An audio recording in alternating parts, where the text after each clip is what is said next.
The following is a Hoop Ball presentation.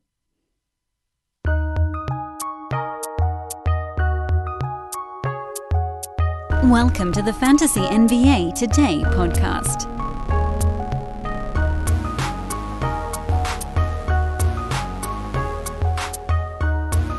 And we are off and running, everybody. A happy Tuesday morning to you, November the 3rd. Happy Election Day, if that's part of your daily plans. I know for many of us, we took care of the actual voting part days, weeks, or even months.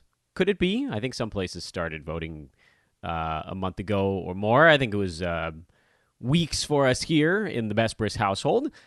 Maybe you guys are heading down to the polls. Please be careful. Please do take precautions. We remain in a pandemic. Be safe. Be heard. And then do what you got to do the rest of the day. Personally, I will be doom scrolling heavily today just to make sure that, anything catastrophic that happens, I will be one of the first people to know it. I don't know why that's so important, but that's human nature, and that's the way it's going to be. This is Fantasy NBA Today. I am your host, at Dan Vespers on Twitter, if you'd like to give me a follow. Based on the fact that I got and it's sort of like an inaugural thing. Yesterday was the first fantasy basketball Twitter question of this, I don't know what you kind of call it, time frame. And it was really exciting. Frankly, my brain needs a break from all the other things going on in the universe. So it was really nice. So thank you to KSK315. Thanks, man.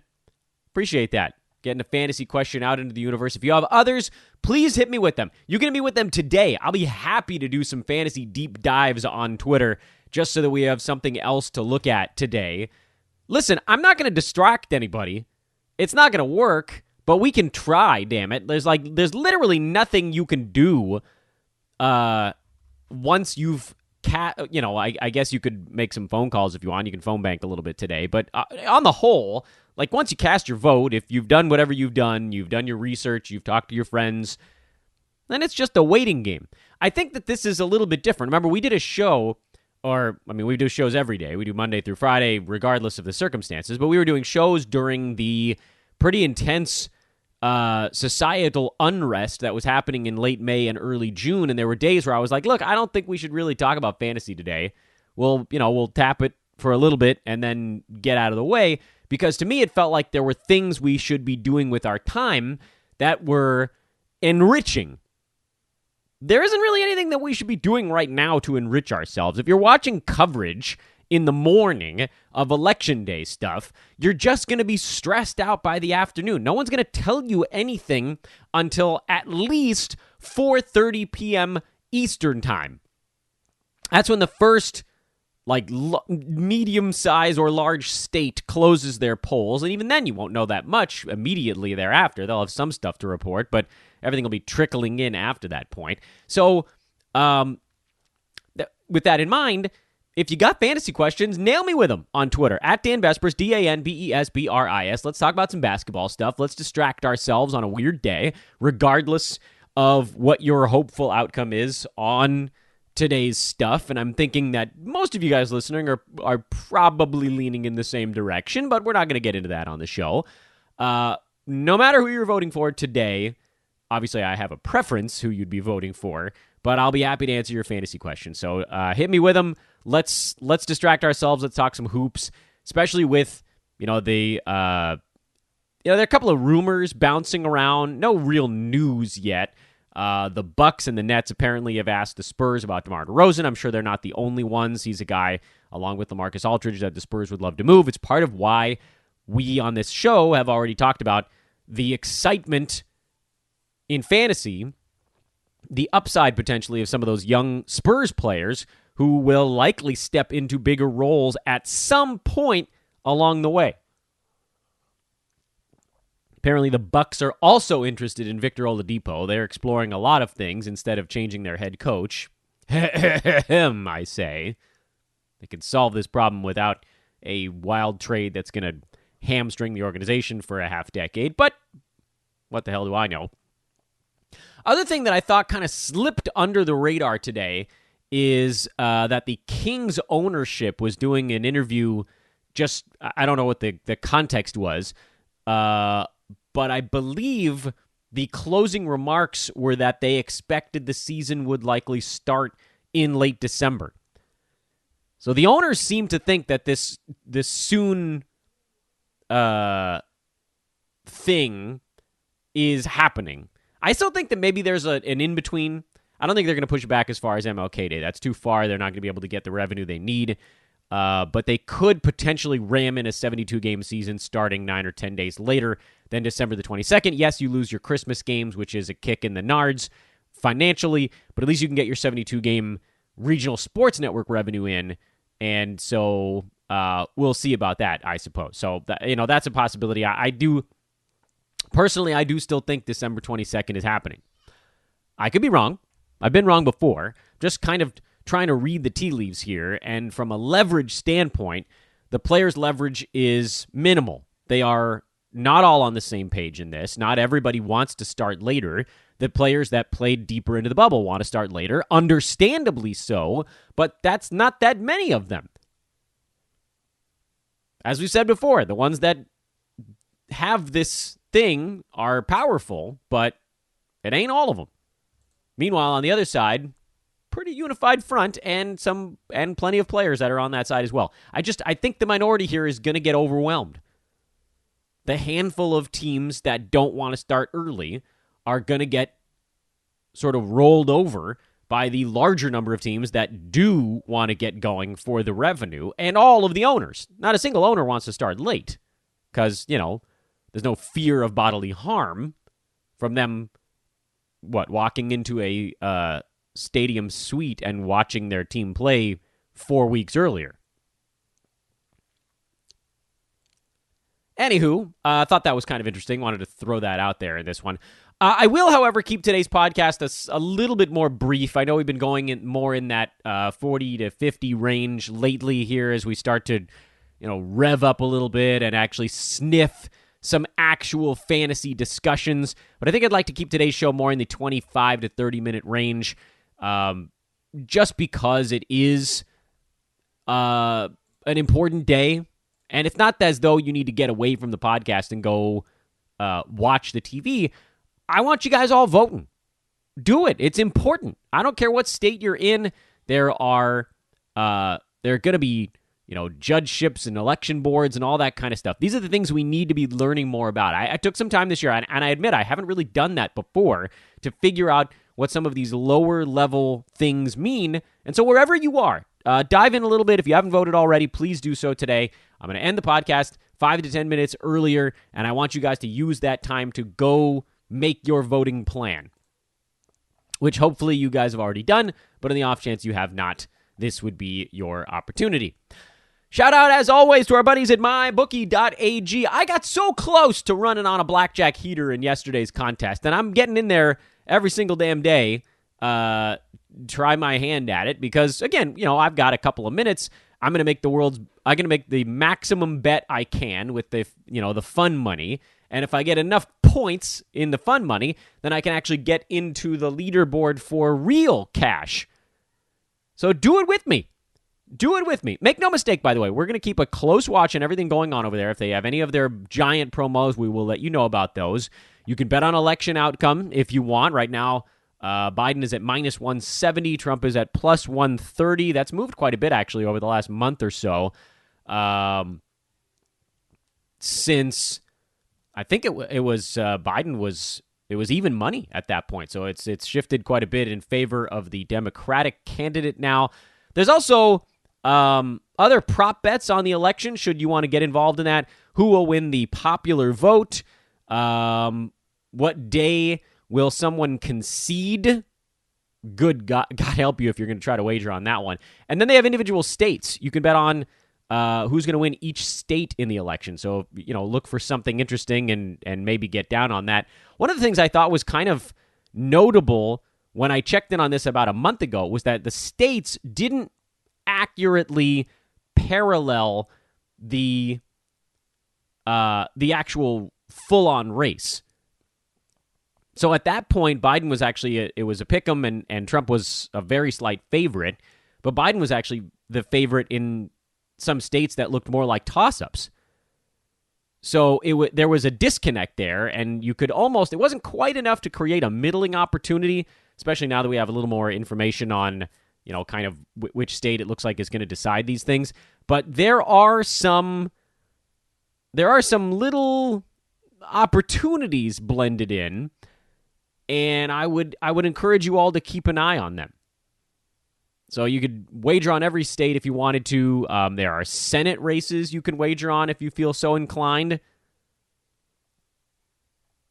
So, and then of course you can also do the blackjack thing, which I think is great. I mean, I love the fact there's a free contest you can win real money in. If you're going to sign up over at MyBookie today, make sure to use the promo code HoopBall. Sign up today, promo code HoopBall. You can unlock a 100% deposit match bonus. With, again, I mean, if you're going to roll over, if you're going to wager for a while, it's a great thing to do. If you're planning on moving your money around quickly, you can forego the bonus, but please do continue to use the promo code. At least let them know who sent you. Again, that's mybookie.ag. Promo code is HoopBall. All right, so we got the NBA news in at the front of the show. We've got our MyBookie shout-out here just after the front end of the show. It's time to talk a little mock draft results, and we got as far as pick number 50 on yesterday's show, which, by the way, was my pick. So that was a good time, I thought, to put a little bit of a pin in things. It's an 8-category industry mock, started way too early. Started actually before all of this December 22nd news started to pop up. Although now we're into a part of our mock draft that actually was taking place when people knew about the possibility of a December 22nd start. Unfortunately, it was sort of too late to matter at this point because guys like LeBron, AD, Jimmy Butler, the guys that would be missing time in such a scenario, Kawhi, those guys were all off the board already, so it didn't really help us. Regardless, pick number 51 in this draft was Clint Capela, which to me, I mean, if I didn't go the route I did with the expectation that Devontae Graham takes a step forward in his shooting, then Capela would have been a very easy choice to make. I know he's not as great in 8 category as 9. He's 1.6 turnovers a game last year. It dropped him from top 25 to top 40, but he was still number 37 before he went down with injury, and he's sliding into a marvelous spot in Atlanta, a team that desperately needed a center presence, and if he can stay healthy, he will have a juicy fantasy season. I love him in 9 category, and I like him in 8, and getting him in the 50s in this one is a steal.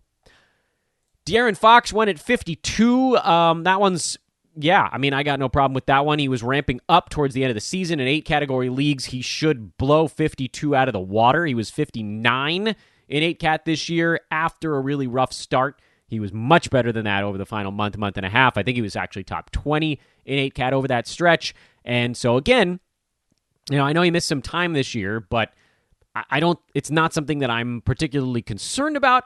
I love that they have Alvin Gentry now running their offense in Sacramento. He's a great at 8 category pick. Terrific one. Nice grab here for Adam King.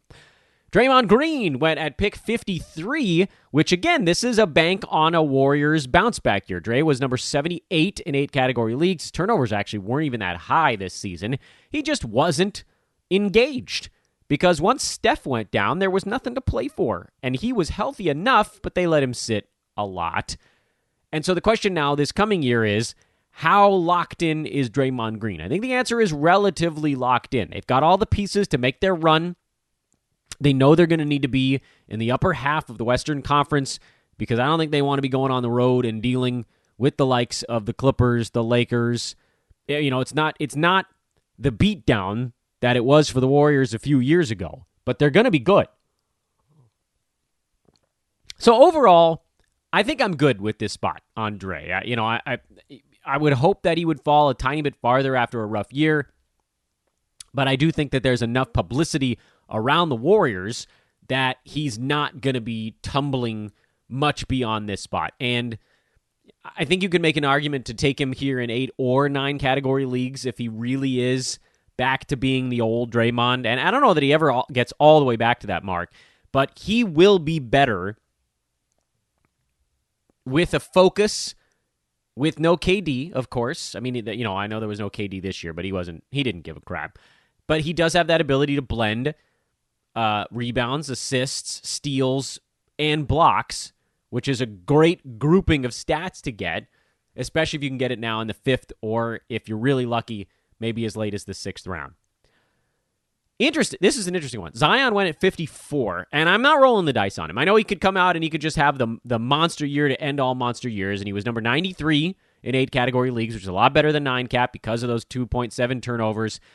But I'm genuinely concerned that his free throw percent is going to obliterate your team, and that kind of hard caps someone who didn't show the defensive numbers last year. Now, those could really leap because athletically he should be getting them, and so you kind of have to project that he will, at some point in his career, put up at least decent defensive stats for fantasy. But I'm not a believer yet. I'm not a believer. I need to see his body hold up over an entire season, especially if it's going to be a sprint like this coming year might be. So I'm kind of out on Zion, although it's interesting to see him now going in the 50s after going in the top 20 last year. So there might be a little bit of value there. I'm just not willing to take the risk. Klay Thompson at 55. He's going to get games off. There's no question about it. I love him at 55 in 9 category leagues because even if he misses 10 games, he's still going to blow past 55. But in 8 category leagues, he's not a guy who turns the ball over very much. I think I'd veer another way and just go with someone who is at least has a chance to play in close to 72 games. And I know that Klay is now it'll be a year and a half removed from the injury, but it's a big deal. They're not going to push him too hard, especially in a condensed regular season, if that's what this comes to. I think you have to expect he will miss at least 8 to 10 games this coming year and grade it out accordingly. Getting him in the 5th round, of course, covers some of that. But in 8 category leagues, he's not that far ahead of this on a per-game basis. Kemba Walker went at 56. I'm fine with taking a shot on Kemba there. He had a down year, but he was still number 43. If he can come back healthy, and he's a guy that would probably enjoy the extra 4 weeks off and start in January, I would expect him in a 72-game season to play closer to 60 games. So take that into account. I'm okay with him here, but he makes me pretty damn nervous this coming season, even in the 50s. DeMar DeRozan at 57. I have no problem with this one at all. Even if he gets traded, he's going to have a role somewhere. The Bucks would probably be among the worst places he could end up. But, we're talking about a guy who has been extraordinarily durable. He was number 41 in 8 category leagues last year. And even if he does get traded, it's probably not going to be until the midway portion of the season. So yeah, there's a possibility that his numbers take a hit partway through. But the durability alone, blended with his numbers this last year, he was a top 25 8-cat guy this year. So he's a steal at this point in a draft, and I have no problem with it, even with the potential move looming over him. Miles Turner was pick number 68. Am I getting that right? Yeah, 68 in this draft, which is, it's fine. 58. Did I say 68? 58. He is who he is at this point. He was number 65 in 8 category leagues last year, and he'll probably be right around there again. Domantas Sabonis at 59. How the hell did he get forgotten? He's the forgotten man in this draft. That's an extraordinary pick at 59. He's going to annihilate that. It was plantar fasciitis. He missed the bubble. He'll be fine by a December or January start time. He's going to have a massive role on this team. Should be relatively easy for him to replicate what he did last year, which was number 42 in 8 category leagues, and better than that by totals. Yeah, this is one of the best picks of the draft. No idea how he fell this far. None. Malcolm Brogdon was pick number 60, fell off a cliff in the second half of last year. I'm not grabbing him there because, I know the Pacers are thinking about moving Oladipo. I would implore them to try to make it work. They're good enough to compete in the Eastern Conference when healthy.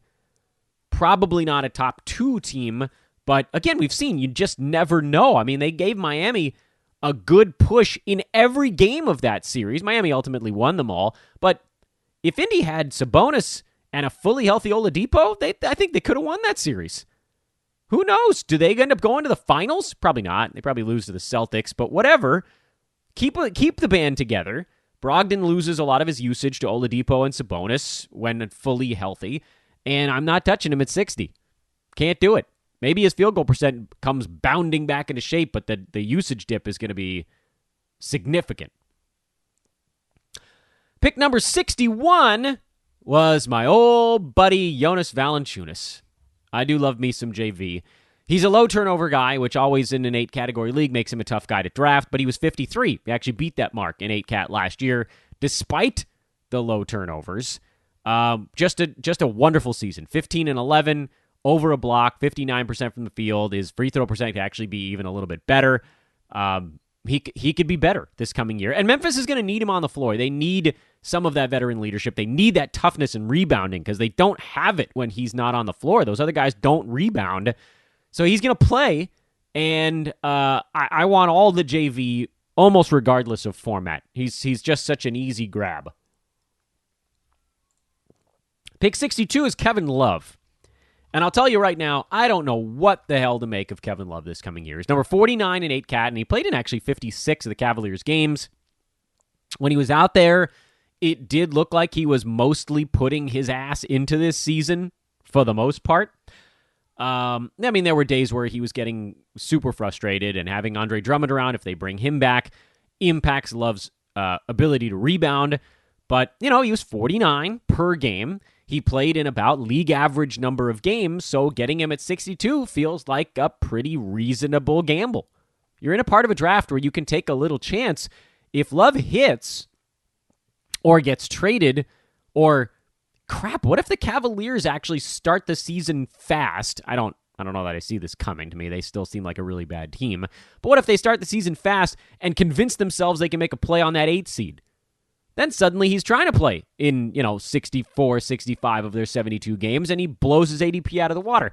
There is upside here, there is downside here, but you're at a spot where you can probably afford to take a little bit of a chance, provided you haven't really done so earlier in the draft. Pick 63 was Brook Lopez. I'm not on board with this one in 8-category leagues. He was 72 in 8-cat last year, only 1 turnover. Yes, he played in 61 games. I'm a little bit concerned that maybe his role continues to ebb. Is that right? Or flow? I think his role ebbs slightly. He's a perfect fit in Milwaukee, and in 9-category leagues, I'll take all the Brook Lopez's. 8-category leagues, his numbers fall off a cliff because only 1 turnover is his second best statistical category behind shot blocking.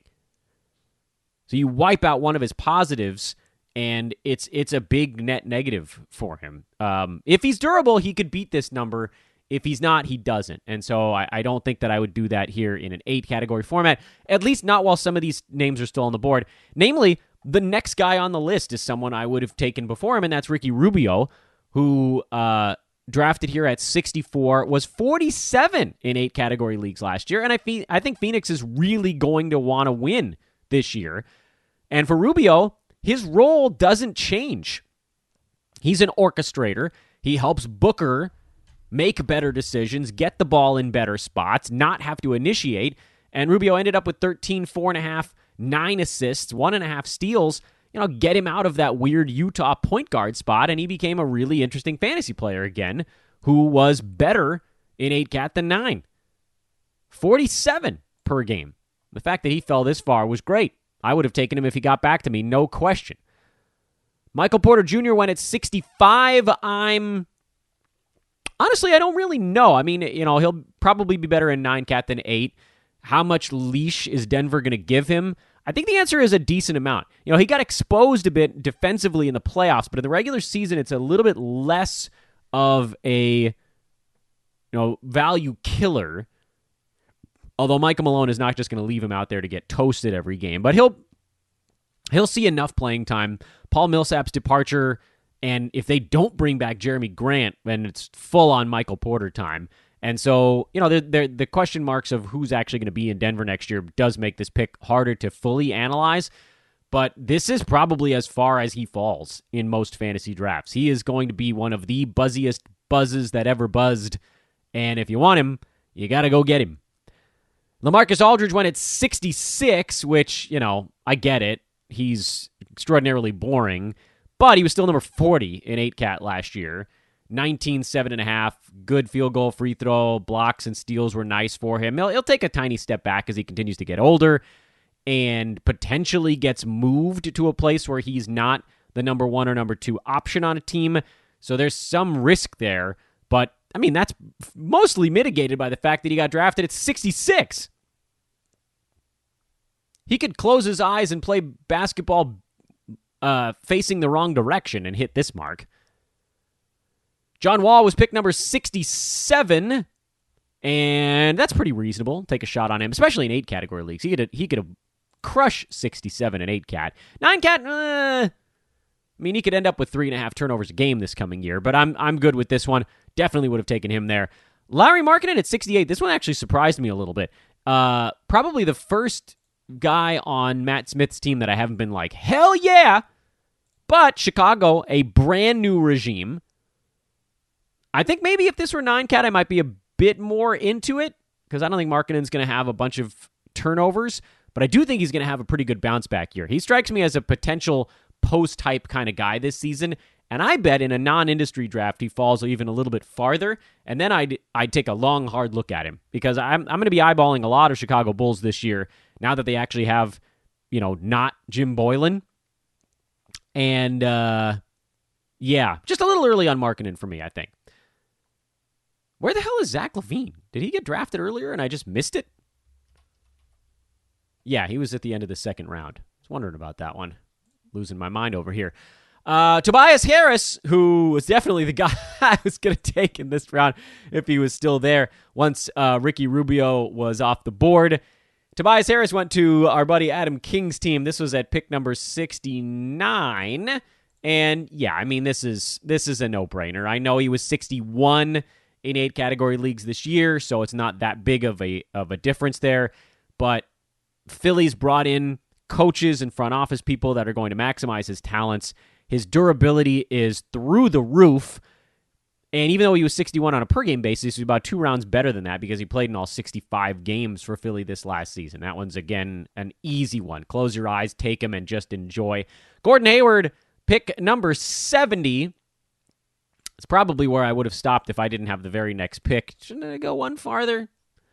Nah, we'll stop at Gordon Hayward. Hayward was number 51 in 8-category leagues this year before getting injured. I don't know that he could possibly play any better than he did this season. So that's the only thing that gives me a tiny bit of pause. But again, this is pick 70. That's way down from where he was. That's 2 rounds of value. Pretty safe play here, even if he's kind of capped out on how good he could possibly be this coming year. Still a very, very safe play.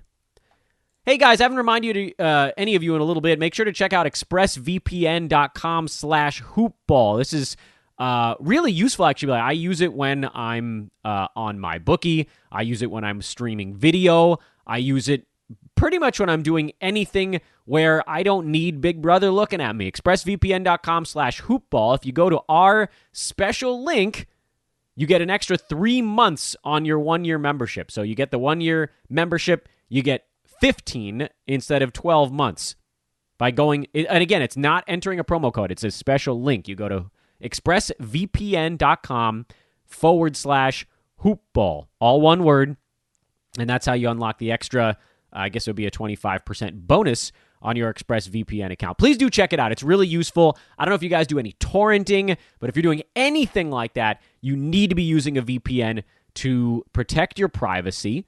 And again, it helps with streaming services. You can actually unlock different stuff by blocking them from seeing exactly where you are. I don't want people to know what the hell I'm doing, where I am. It's messed up how how much access places have to us right now. So go check that out. It's really cool. Even if you don't get it, I'd love for you to get one, but go check it out. You really might have your interest piqued just by heading to the website, expressvpn.com/hoopball. And of course, get a lawnmower over at manscaped.com. Promo code over there is hoopball20. We're going to go ahead and put a pin in this one, a little over the 30-minute mark, so I went a tiny bit longer than expected, but that's okay. We will pick up from pick number 71 on tomorrow's episode. And, yeah, I mean, who the hell knows how we're all going to feel in the morning. Ugh. Should be an interesting day. Good luck. Try not to lose your minds. It's a Tuesday. We got a number of days left in the week and year. Please do stay safe, everybody. I will say that again. Please do stay safe, everybody. This is Fantasy NBA Today, a hoopball presentation. Hit me up with questions. I'll say it again before we sign off. Let's make Twitter a basketball-friendly environment today. Take our brains off of everything and let's talk about our teams. Because who knows? We might have NBA in like 7.5 weeks. I'm Dan Vespers. So long.